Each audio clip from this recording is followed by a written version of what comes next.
Om Asato Ma Satgamaya Tamaso Ma Jyotirgamaya Mrityormam Amritangamaya Om Shanti Shanti Shanti.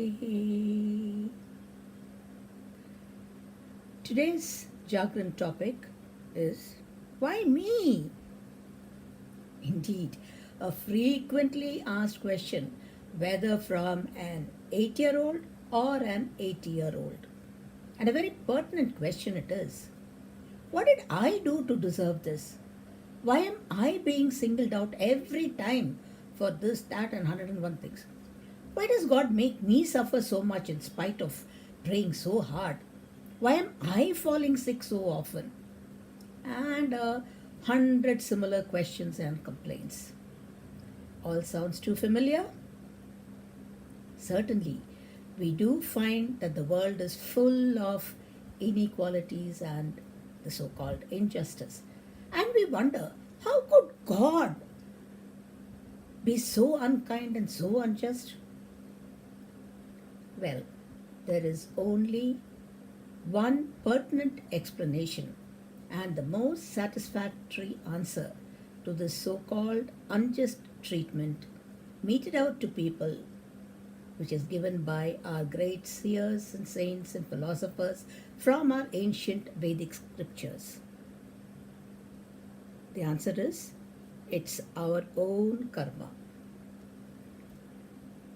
Though the word karma itself has many different connotations, the one that we are concerned with now is in the sense of the results of our actions performed. The law of karma is the natural law of action and reaction. We are familiar with the saying, what goes around comes around. In physics, this is expressed by Newton's law of motion. For every action, there is an equal and opposite reaction. In Christianity, we have the saying, as we sow, so shall we reap. Karma refers to good as well as bad actions. And actions as such are performed by us only because of our inherent tendencies or vasanas. Another aspect of karma is that it is only because of our karmas, both good and bad, that the cycle of life continues and we are reborn in this earth after death. Karmas are like a chain, maybe a golden chain for the good karmas and iron chain for the bad karmas.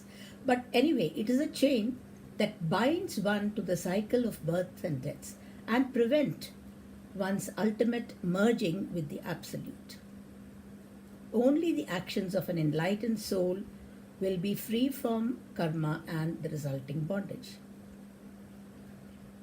Now, let us go deeper and understand the why me, I've done only good actions part, or why bad things happen to good people and vice versa.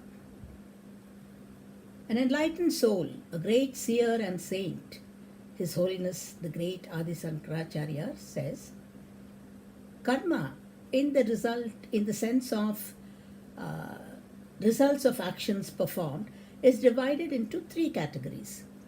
The first one is the sanchita karma, which is the sum total of all the accumulated results of actions performed in the numerous past births.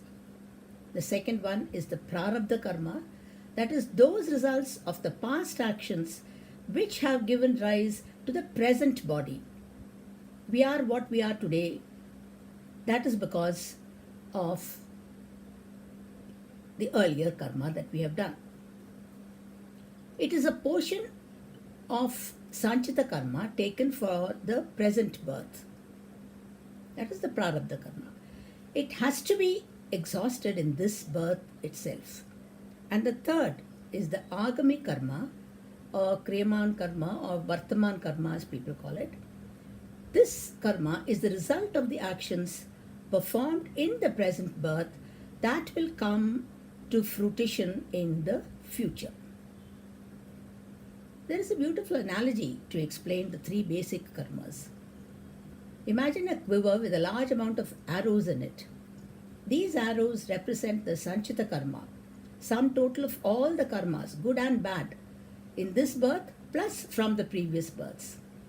Out of this, now that is in the present birth, one arrow has left the bow and is on its way to the person concerned. This is the prarabdha karma. That is the results of the past actions that have to be exhausted in this lifetime itself. Nothing can be done about it except to experience and work it out.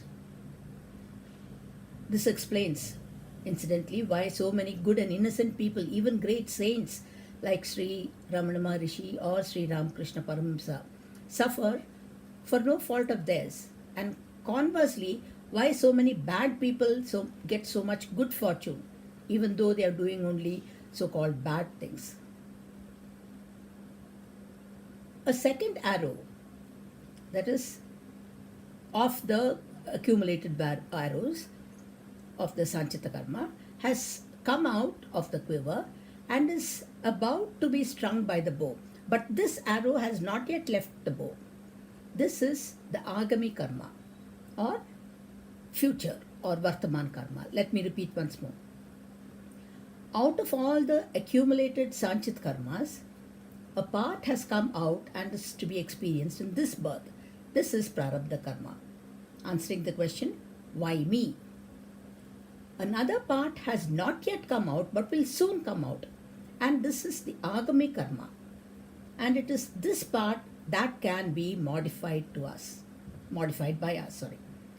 Since this Agami karma refers to the future consequences of the present action, there is still a possibility of changing or softening the effects of this karma by doing the prescribed actions in this lifetime itself. That's why we are told to perform good actions, so that the ill effects of our earlier Sanchita karmas, which are about to take effect, can be softened or even nullified by these good actions. Thus we see that there is no escape from any karma, good or bad, for anyone, except the enlightened souls, of course. Even for them, their prarabdha karma has to be worked out till the time of their enlightenment or self-awareness.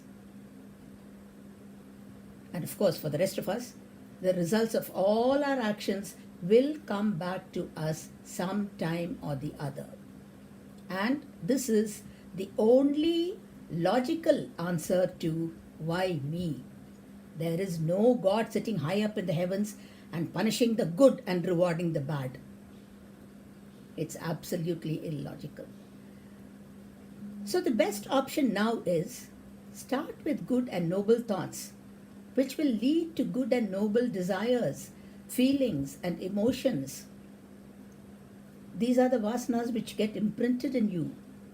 And these vasanas will finally end in good and noble actions.